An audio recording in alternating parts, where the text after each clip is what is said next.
Welcome back to the Cover 3 podcast here on CBS Sports. That's Barton Simmons. That's Tom Fornelli. I'm Chip Patterson. Pac-12 South time. We've got the Pac-12 North in the feed. Go and check it out. Reminder, you can get this in audio form, Apple Podcasts, Spotify, wherever you get your podcasts. In the video form, youtube.com/cover3 or the CBS Sports app on OTT devices. That's right. You got your Apple TV, got your Roku, other OTT devices. Get the CBS Sports app, and within that, you can find full video episodes of the Cover 3 podcast, including that Pac-12 North episode that we were posted yesterday. Now we turn our attention to the Pac-12 South, and in the same way that we had, sort of like the Pac-12 North sort of feels like an Oregon discussion with the college football playoff. The Pac-12 South, I feel like the one discussion that really stands out to me is all about the USC head coach. And I want to see where y'all are at on Clay Helton and the many factors at play regarding the Trojan season and the future of the football program. Because, is there a win total? And by the way, our win total for USC, we will be breaking it down in a second, is set at 4.5. Is there a win total or a record or an achievement that is a minimum benchmark for you to think that Clay Helton is going to be USC's head coach in 2021? To put him on the hot seat right away, I'm not ready to do that because I think we got to see how this team performs. But there's a lot of things going in this team's favor to at least be the best in the division. And so I kind of think that's being in the Pac-12 championship hunt certainly seems to be a minimum requirement. Where are y'all at with Clay Helton and the heat on his seat? It's weird because we've talked about it so many times. It's like, I don't know what this 2020 season is going to do to the coaching market. And I think that if we look specifically in the Pac-12, where the season was postponed and then people weren't allowed to practice for a while, even after the postponed, and then they, kicked the season back up and they still weren't all allowed to practice right away because of like wildfires and stuff in California and people just not being home, that I don't know if USC is going to sit there and go into the season really prepared to hold anything against Clay Helton if things don't go, to plan. If they struggle and they go 3-3 or 4-2 and they don't win the division, I don't know if that's going to be held against him. That said, it's, if they get like an inkling that a top name coach is interested in the job, maybe at that point they do pull the trigger on it if they don't win the conference or get to the playoff or whatever the pie in the sky kind of scenario is for the Trojans this year. So I don't know that it really exists. There's way too many variables in 2020. Yeah, I think that 3-3 would Fireable. be probably fireable. Probably just this isn't going to work. 5-1 is probably he probably comes back at 5-1 because I guess at 5-1 he's probably the division champ, though not necessarily guaranteed. I think at 4-2 it's just more of like treading the waters of uncertainty. Like, just, all right, you're 4-2. We still don't have faith in you. We still don't have confidence in you, but we don't know if we can really fire you. So I don't know. I think those are the benchmarks to keep an eye on. And then obviously if he goes 6-0, I mean, this is like, what a year. He skips Notre Dame and Alabama. And if he just manages to get to 6-0, which is still undefeated, but it is not that many games, then somehow that could be some sort of a referendum on him as a coach, which is, so this is a great situation and a great opportunity for Clay Helton. We'll see if he takes advantage of it. All right. Y'all ready to count them up? Let's do it. As much as I think it's the under is a safe play, like I can't even. Count them up. Count them up. How many games are going to win this fall? I can't fathom 8 wins. How many games are going to win this fall? I just can't. I don't see it. It's not on there. It's not the schedule I'm looking at. Unless there's another schedule somewhere. The USC Trojans begin our conversation, and they begin this weekend breakfast ball, baby. Noon Eastern time, 9 a.m. Pacific time. It is also one of the games that has been selected for the college pick'em this week. And we've been telling you about it all week. The college pick'em, you can go to cbssports.com/college. The contest is open every single Tuesday. It runs through noon on Saturday. The best college football games against the spread. You make your against the spread selections. You turn in your entry. You are in the running to win you're in the running to win some of the $1,000 that are going to be given away every single week. Arizona State at USC is on there. The spread on the card is at 10.5. Big number for USC at 9 a.m. That's just some minutes. Again, cbssports.com/college. We will also be talking about this on the Locks podcast, and the contest is open until noon on Saturday. We give away $1,000 guaranteed every single week. It costs you nothing. The biggest games against the spread, college football, about 10 to 15 of them every single week. Always the Saturday games. cbssports.com/college for the college pick'em. Okay. 4.5 for USC. They have from the north, Washington State. That game is going to be at home. They get Arizona State at home this weekend, Colorado, and then on the road in division play, they play at Arizona, at UCLA, and at Utah. Barton, how are we feeling? Great, Graham Harrell, staying on board. There's a hot minute there where it looked like Graham Harrell was maybe going to be Tom Herman's new offensive coordinator. He's decided to stick around. That's good news for Keaton Slovis. Very talented group of wide receivers. A defensive line that's new defensive line coach, right? New defensive coordinator. Is there a new D-line coach? I'm not sure. You may be right. But defensive line, very, very talented. I don't know, man. Just don't let me all of a sudden spill all my positivity out here, especially if you're about to come in with an under. But Chip, positive about the Trojans? I'm just trying to set this up. Where are you going with USC? So the number's 4.5, and I think that's probably a generous line. I mean, you can play. All right, let me just start here.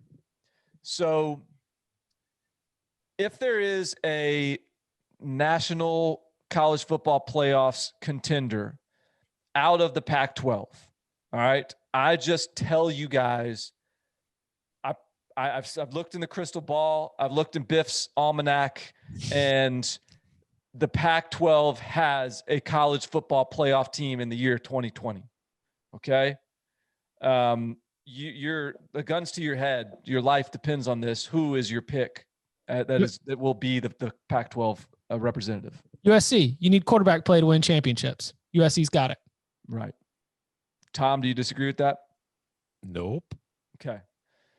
So I look, this is starting so much like the sirens of USC, the annual seduction of by the Trojans. And I admit I'm getting seduced a little bit here. I want to be clear. I'm not predicting that they do make the playoffs, but it's very clear to me that this team has the ingredients in a way that I don't think any other team in the Pac-12 does. They do have a quarterback in Keaton Slovis, who is potentially one of the very best quarterbacks in all of college football. He was certainly one of the best true freshmen in all of college football last year, and had a season very much on par with what Trevor Lawrence did as a true freshman, and just in terms of like his effectiveness when he's in under center. They have one of the top wide receiver groups in all of college football.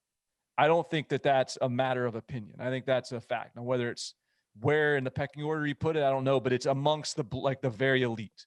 Amon-Ra St. Brown, Drake London, Tyler Vaughns. They've got like Brew McCoy. Sounds like he may actually be healthy enough to play this year. The guy that was a 5-star coming out of high school has had some health issues.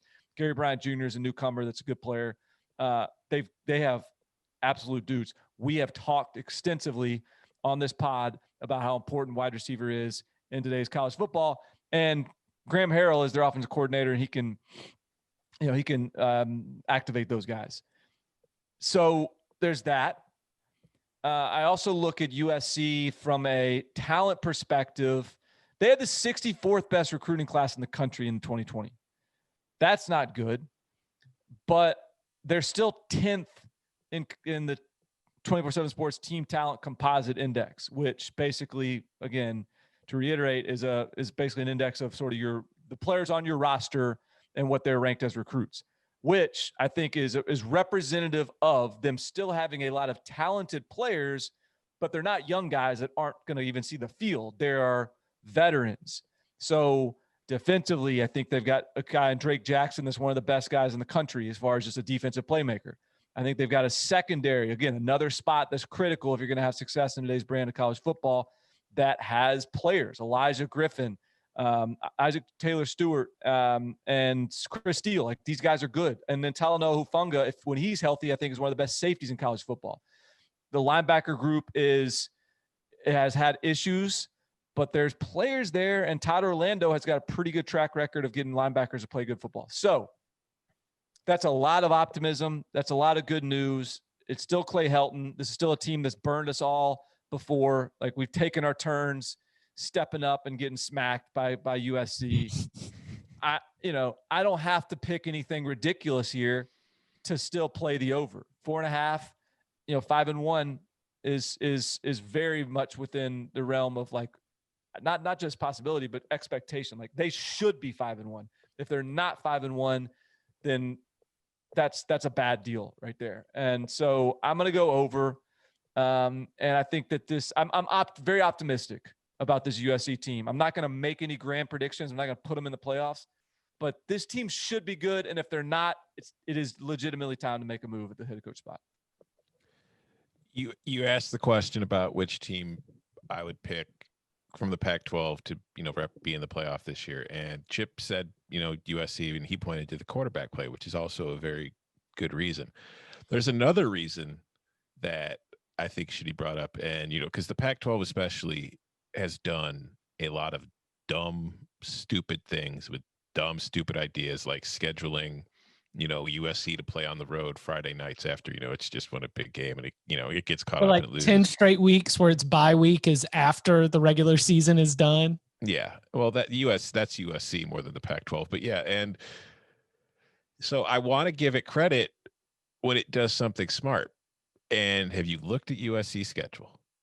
Because the Pac-12 is doing everything in its power to make sure that USC has a good season. So if at the very least it could try to ensure that it gets USC and Oregon in its championship game, it is doing everything it can to get its two best teams to collide at the end of the year to maybe get one of them into the playoff. Because you mentioned from the North, they draw Washington State, which, as we went over in the North show, I'm not sure is going to win a game.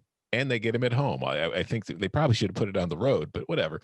But Arizona State is its toughest game. It's the first game of the season. But after that, Arizona, nobody really has high hopes for. And I don't want to spoil anything. Utah has a ton to replace. Colorado is Colorado. UCLA is UCLA. This is a team that should go 5-1 at an absolute minimum for all the reasons Barton mentioned with the talent. And Chip, you mentioned the quarterback. I'm a Slovis head, which sounds like the name of a jam band where Barton and I want to go beat up their fans. But you take the talent, you take the quarterback, you take the scheme that they installed on offense that they're getting now into year 2, and you look at that schedule. And like I said at the top, I don't know what the situation is as far as Clay Helton's job status, but when I look at everything with this team, if they do anything lower than 5-1, I feel like it was a failure of a season, because just the way everything's packed up and the way everything sets up, this should be a very good year for USC. And good Lord, gentlemen, I don't know where you're going, Chip, but I think we're doing this to ourselves, aren't we?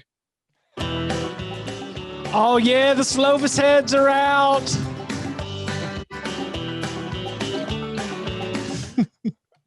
Is that our jam band? That's our jam band drop. I mean, it's a quick scramble for some music. Who knows where it came from? Less than 15 seconds. So yeah, 100%. We're going over. I don't know why this isn't set at 5.5. I mean, this it's way off. USC's going 6-0 with this schedule. It's going to start with the breakfast ball win. And then if they can take care of business at Utah, absolutely. I got 4 wins, no losses, 2 toss-ups. USC clears the over. And listen, Mike Bone, Bon or Bone? Bone, yeah. He really wants Clay Helton to succeed here, right? Because remember, he showed up sort of in the middle of all this as a new athletic director. You know, the Clay Helton hot seat keeps stirring. I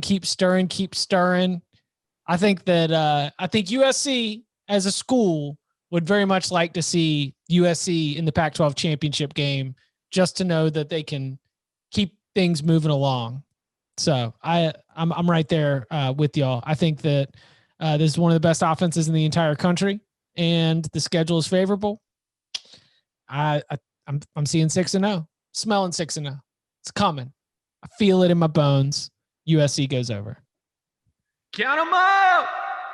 Also, with a 4.5 win total, the opponents for the USC Trojans this Saturday for breakfast ball in the Pac-12, Arizona State. Got Jayden Daniels back. That coaching staff under Herm Edwards, which has done a really good job recruiting, done a really good job with player development and evaluation. They continue to build that program out. The cross-division draw for Arizona State is getting Cal, though that game is at home. The home games in division, you get UCLA and Utah. Then on the road, they go to USC this Saturday, followed by road games at Colorado and at Arizona.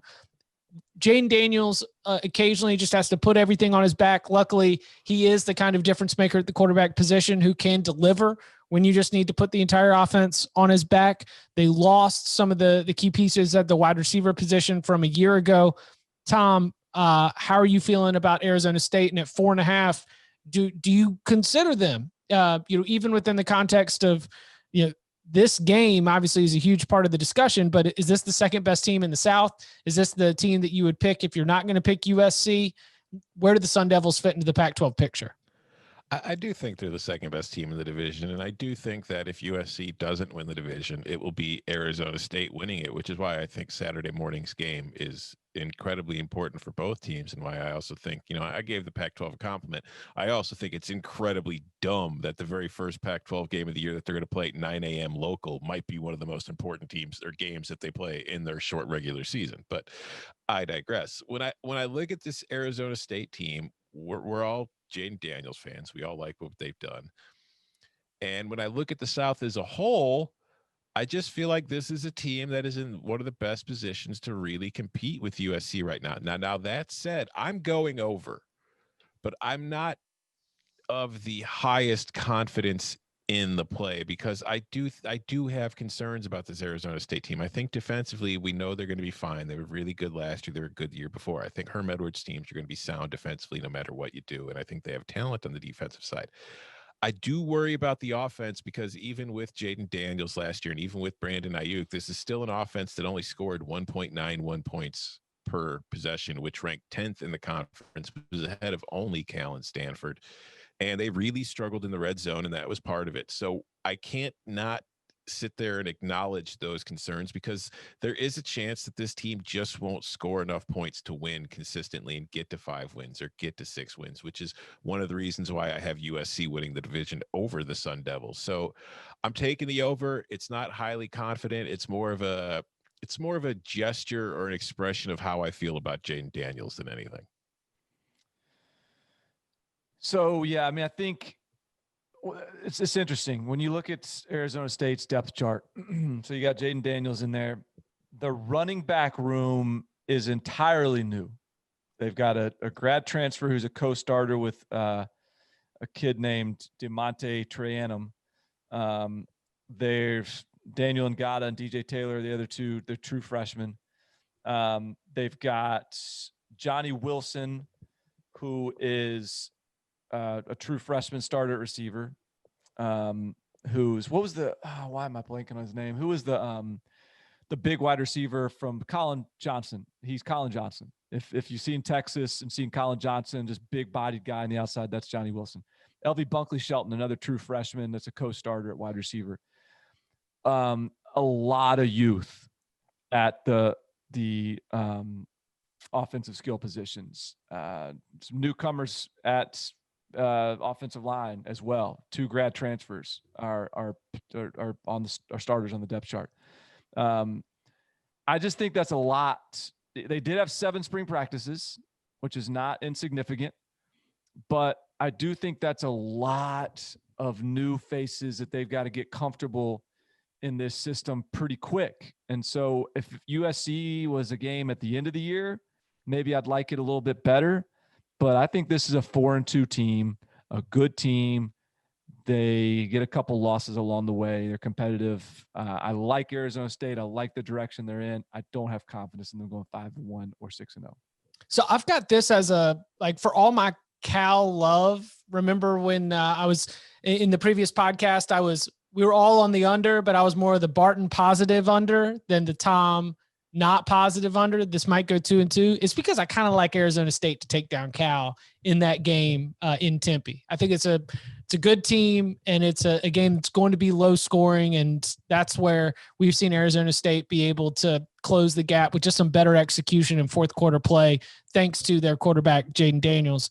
But I do have this one going under. I've got no certain losses on the schedule, but also only 3 certain wins. I've got that being Colorado and UCLA at home, and then at Arizona. Then for toss-ups, I've got at USC, Cal, and Utah.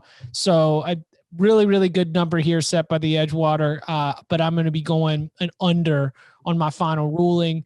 And I just think that any game that's close with Arizona involved, Jayden Daniels makes it a go flip over and go watch it, because he's done it enough already in his career that it's worth putting on your scoreboard, or at least on one of your screens for streams. How many games y'all gonna win this fall? Another 4.5. This one's set for Utah.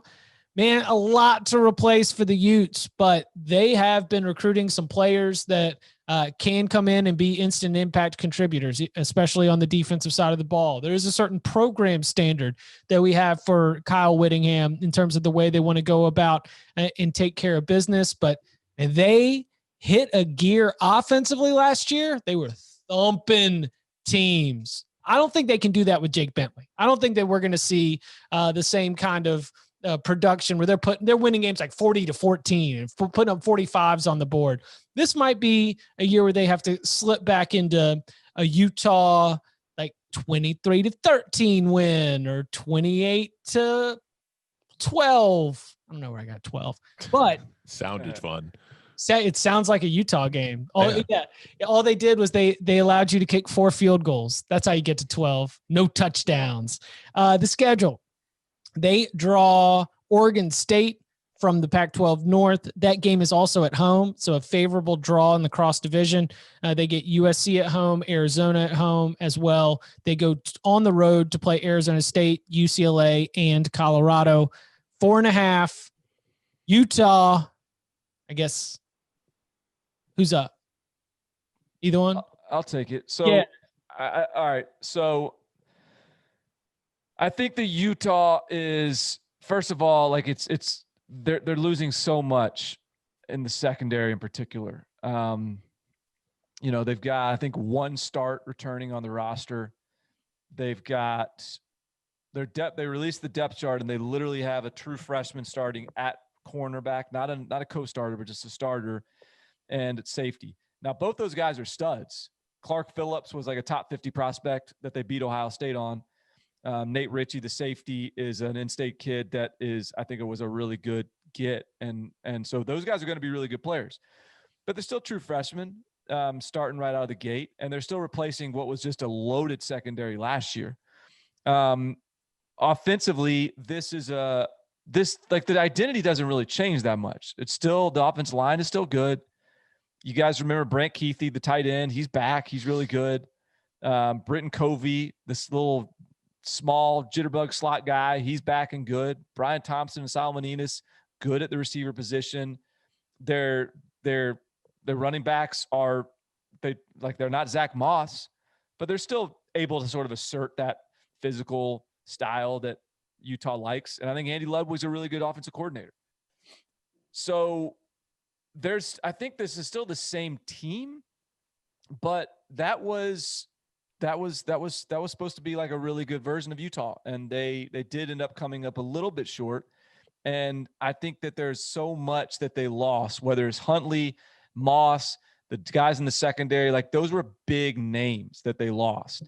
I'm not sure this is the year where I really like trust them to have cultivated the guys that are going to step forward and be ready. They had some sort of weird off-field stuff with Morgan Scalley, their D coordinator, getting accused, or not getting accused, but being, having some racist text messages emerge. Like, I don't know, just there's enough things that are just sort of off with this roster this year that I don't feel confident in picking them to be an overplay. I'm on the under here. Lost too much to me. And we don't even know who the starting quarterback's going to be. Like Cameron Rising apparently was having a pretty good camp. They've listed 3 guys as co-starters. So I just think too much unknown. I'm not buying on Utah this year. Yeah, I mean, you mentioned how much they lost. If we go back to Connolly's returning production rankings from way back in the long ago, they are 130th of 130 teams as far as returning production. And a lot of that is on both sides. Like offensively, they're 105th. Defensively, they're dead last at 130th. And I feel like Utah has made its identity, defense and special teams. And like you mentioned, Chip, last year, the offense was spectacular, but I don't know if that's the expectation going forward or not. So I have questions there. And then going back to that offense, I have been on the Jake Bentley train before. We derailed. We went off the side of a bridge, down a mountain, into a rocky lake, and I did not enjoy that ride. So I'm really having a difficult time buying into Jake Bentley replacing Huntley and that offense just cruising right back at altitude like it had been. So I still think this is a team that could possibly get to 4-2 just because of the schedule. Like, I don't think that their schedule is overly difficult, but I don't see 5-1 and 6-0 as being even remotely possible for the Utes. So I'm going to stay under. Over. Wow. Woo. This is a dangerous spot for USC. I feel like that's the game that could take us to Overtown, because I've got Arizona as a win, at UCLA as a win, Oregon State at home as a win, and at Colorado as a win. No certain losses, toss-ups against USC and at Arizona State. There is a little bit of confidence that the offense doesn't. That Tyler Huntley was awesome, but I also think that Utah can be doing that thing that we've seen some of the best coaches in college football do, which is you have an identity about playing this rock solid defense and winning games that are low scoring, but you realize that when you're able to turn it into a complementary style of football, then you can get out there and you can really put a hurting on teams. And it was really disappointing the way that team fell short, first in the Pac-12 championship game and then in the bowl game. But I think the strides that it made as a program throughout last year, that's enough to raise the floor such that this can be a 5-1 season. I don't think 6-0 is my record I'm going with, but I am going to be going with 5-1 for Utah. So I'm going to be going with over. How many games are going to win this fall? Coming up on the other side, we round out the Pac-12 South with Chip Kelly's UCLA, new head coach at Colorado, and Kevin Sumlin. Long season ahead for Arizona. Next. All right. Let's start with UCLA. Chip Kelly's Bruins win total set at 2.5. It feels like a team that is going to give us one really good game. That's going to be just this awful high that we're going to chase for the rest of the season and never be able to get again. I almost want to think that it's going to be out the gate, but I'm not that confident in it. Win total set at 2.5. The cross division draw is at Oregon. Yikes. The home games in division are Arizona, Utah, and USC. The road games in division are Colorado and Arizona State. Tom, how are you breaking down UCLA? I have no idea. I mean, this was just a Jekyll and Hyde team last year. If you think of it, they started off 0-3, and they lost to Cincinnati, which seemed bad at the time, but I guess as the year went along, and as we're seeing this year, maybe that loss really wasn't as, unlikely as you thought then. They lost to San Diego State, which went on to have a solid season in the Mountain West. They got killed by Oklahoma, which duh. And then there was that amazing win against Washington State that we watched while recording a reaction pod, which I was vindicated in my lock after Barton incorrectly told me I was a fool. But then they go and lose to Arizona and Oregon State, and you're writing them back off because they're 1-5. And then they win 3 in a row against Stanford, Arizona State, and Colorado. And then they lose 3 in a row to finish the season, getting pasted by Utah, getting pasted by USC, and then losing a closest game to California. So what team shows up? What condition are they in? Are they about to mutiny against Chip Kelly? Is Chip Kelly kind of got enough of his guys in there now to where, the locker room is quieted down and everybody's on board? I have no idea what is going to happen with this team. So when I look at the schedule, though, they can win against Colorado. I even think they could beat Utah. I think they could beat Arizona. I don't think they're going to get 3 wins more than they get 2, though. So I'm leaning under, but again, I have no idea. I'm strong under. I mean, if this is a strong under for sure. Like 2-4. I mean, this is just the weaker program in Los Angeles by miles. I think Arizona at home is a win. I think that at Colorado for Karl Dorrell is probably that is the Super Bowl game for the Buffs, where you're just like, all right, it's going to be not many winnable games on this schedule. So I've got that as a toss up, and I've got certain losses. Again, just my prediction against Utah, Oregon, Arizona State, and USC. So if Arizona and Colorado are the only games I'm giving you a chance for, then 2-4 with 1-5 being very much in the possibility. And if we are going to put UCLA on the players might mutiny, then this might be a bottom out, opt out wave, kind of situation. I don't want to play with that. So 3-3, 500, no way, under. So we've talked about USC as the siren song, right? You're I'm Odysseus and you got to tie me to the mast because this beautiful voice of USC with all these 5 stars are calling me and I just can't stay away. I crash into the rocks every time, but damn it, it's beautiful. And it's a beautiful light that just sucks me in. If USC is the siren song, then UCLA is the candy drawer after Halloween. Just, I just feel kind of crummy. I just haven't worked out all week. I just ate a frozen meal for lunch and I just can't stay away from the candy drawer where I'm going to just go grab a handful of Reese's and Skittles and Nerds. And I'm going to feel bad afterwards. And I'm not going to be glad I did it. I'm not going to be satisfied, but I can't not do it. And that's the way I feel right now is I'm going to do this again. Go back to the candy drawer and I'm going to play the over. I've done it before under Chip Kelly here at UCLA. And I guess I'm just going to keep on hanging on, hoping that this falls right for once. The reason I'm on the over is because the offense, I feel has no excuse not to be good. They're all his guys now. Dorian Thompson-Robinson's been in the system now for 3 years? Mm-hmm. Demetric Felton is a legit back. The wide receivers, Kyle Phillips and Chase Cota, those guys are good. Sean Ryan, who was a starting left tackle last year, is a true freshman who's a fantastic talent, but he was a true freshman last year. Okay, well, now that guy's a sophomore. Duke Clemens, kind of the same deal at guard.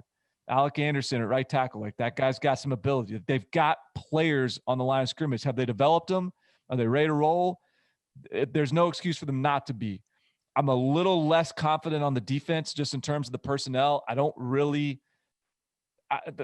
that group. I don't have a lot of confidence in the defensive coordinator. So I'm going to play the over here, but here's the other reason why I'm not super confident in that play and why I'm not enjoying my waddle over the candy drawer is because UCLA, I don't even think was in the building all summer and much of the fall. Like, this is a program that, and I didn't hear, it seems like USC was different. I don't know why that would have been the case. It seems like USC's been around football a little bit more. The staff's been around the building a little bit more.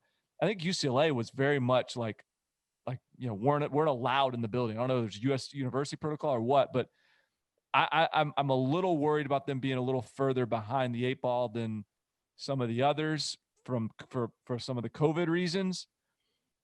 But here I am. I'm going to stuff my face with some of this UCLA candy.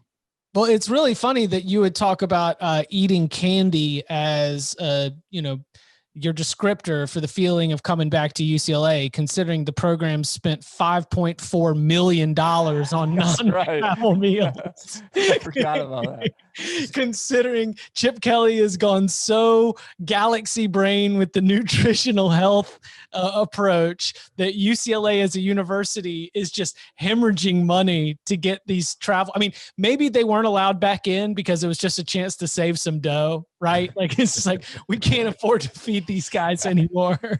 Somebody looked at the bottom line and was just like, hey, can we just convince Chip that they got to stay home for a little longer?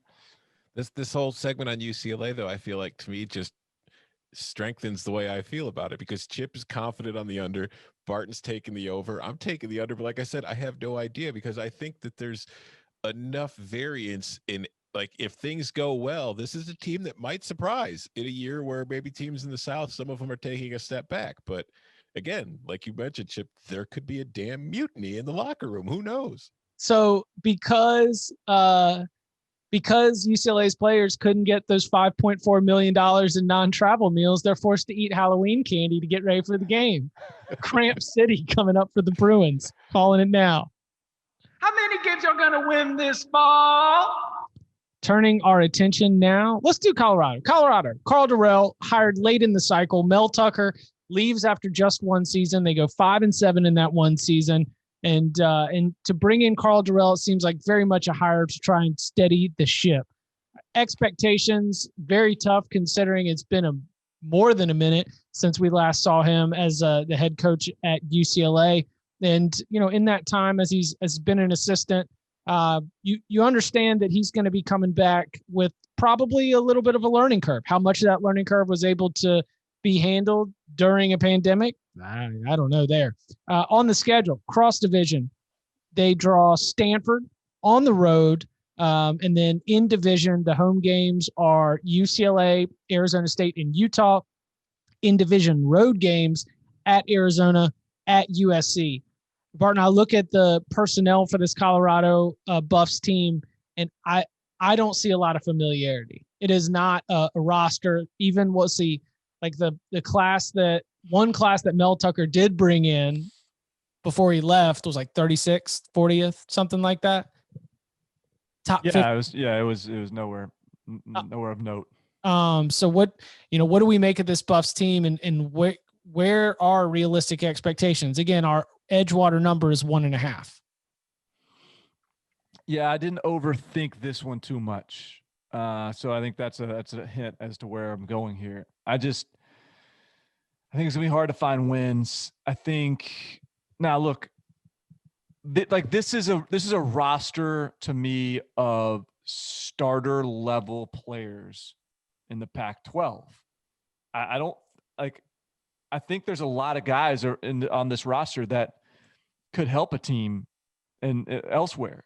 There's just not a lot of stars on this roster. There's not a lot of guys that you're kind of banking on. Sam Neuer, I guess, is the quarterback. Jaron Mangum had some pretty good games last year as a freshman. So did Jarek Broussard, like at the running back position. Karl Dorrell came in after signing day. He had no spring practice to speak of. He isn't exactly the guy that I envision as being like an instant turnaround coach anyways. If this works, and I'm a little bit skeptical it works, then it strikes me as something that is going to take some time and some sort of developmental years. I didn't overthink it. I think this is an 0-6 team this year, given the circumstances. So I'm on the under. Yeah, it pains me as the Cover 3's resident Colorado fan. I can't disagree with that, because it's like I view Colorado this year much the same way that I view Michigan State. And it's because Michigan State kind of put Colorado in the same position that Michigan State was, in that with Mark D'Antonio's, late retirement, them taking Mel Tucker away after only his first season, them having to find a coach late in the cycle, and that coach being Karl Dorrell, who is frankly not a hire that I'm enthusiastic about in the slightest. That doesn't mean it can't work. It's just, it means that I don't expect it to. And everything of that situation that they're in, their third coach in 3 seasons, a late hire, no spring practice, no real training camp. And let's not forget, with the wildfires that were in Colorado for a while too, players weren't allowed to practice because of that. So who knows what kind of preparation at all that they've had going into this season. And I don't see, they could win a game. I don't see how they can win 2. Even in the South, where I think there's a lot of wiggle room after the top 2 or 3 programs, I don't know what's there that I can have confidence in to take the over here. So I love you, Colorado. I've loved you since, I watched you beat Michigan on a Hail Mary. I loved you since I was a kid, watching you guys play Nebraska on Fridays around Thanksgiving week. But this is going to be a bad year. I didn't know this was your baby, Tom.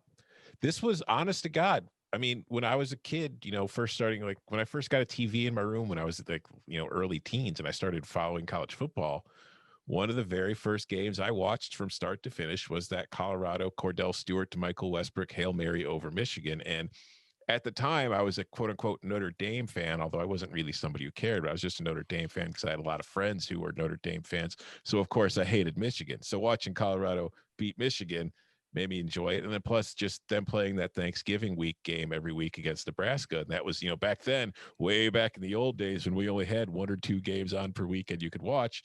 That was a game I got to watch every week. So yeah, no, I've been a Colorado. I've always had a soft spot for Colorado.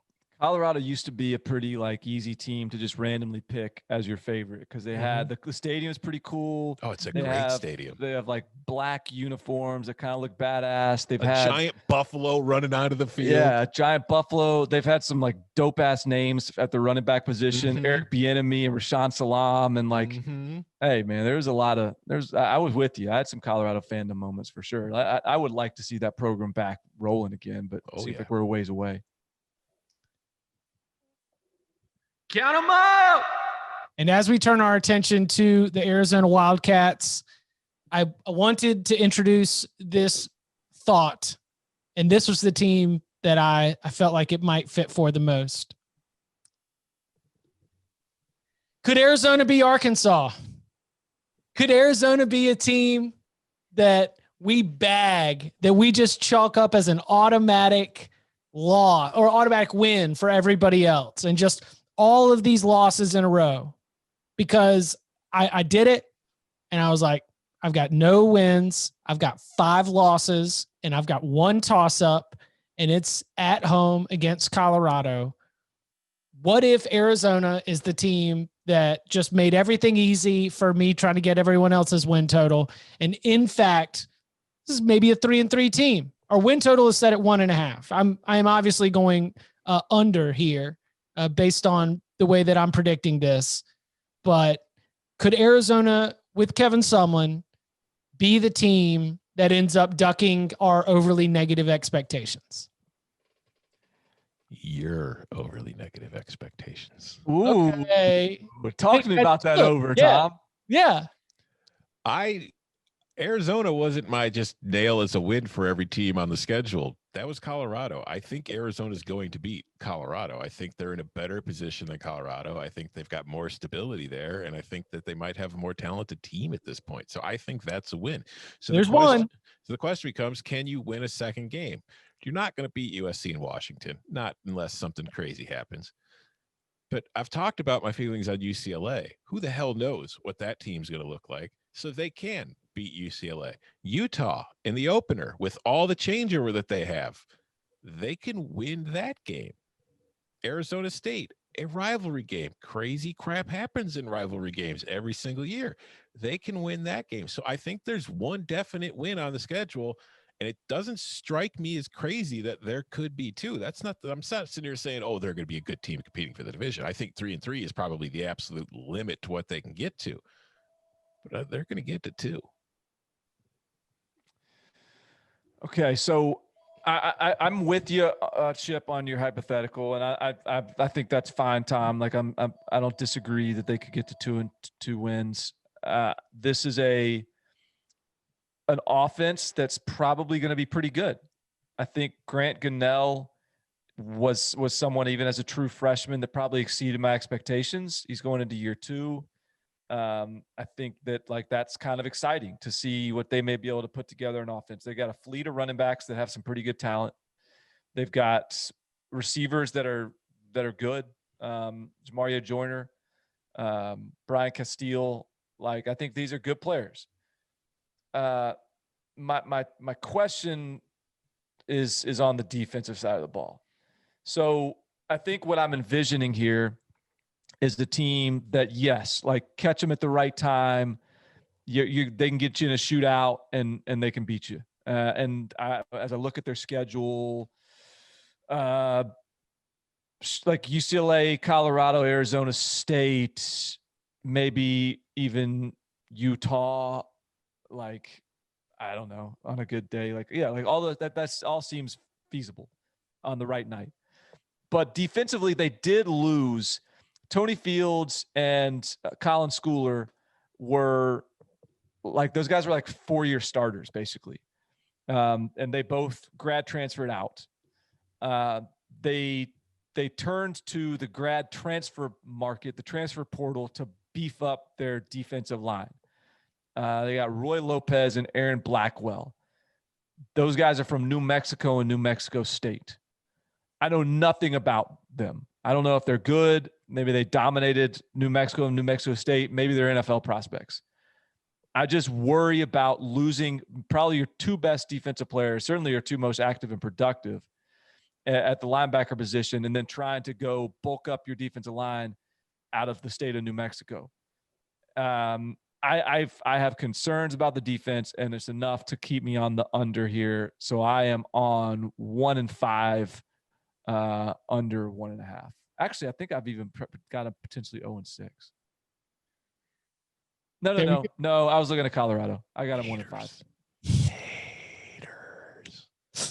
So Tom is in on Arizona, is Arkansas. Is there a team from the Pac-12 North that I would have missed that would have been that?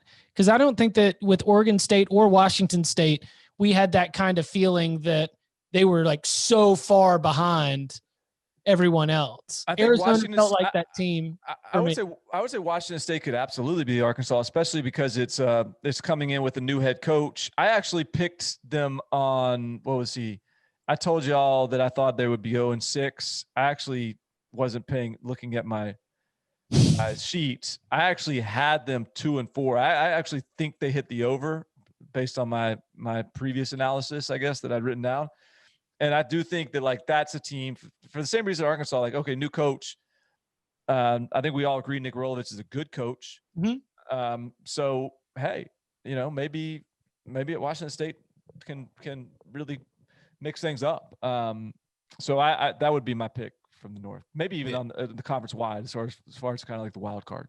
Yeah, I think that Wazoo can fit that role simply just from our perception of it going into the season, but at the same time, they're coming off much better. They're coming into it in a much better position than Arkansas did. So I don't know if it's a true Arkansas. That's true. Very good point.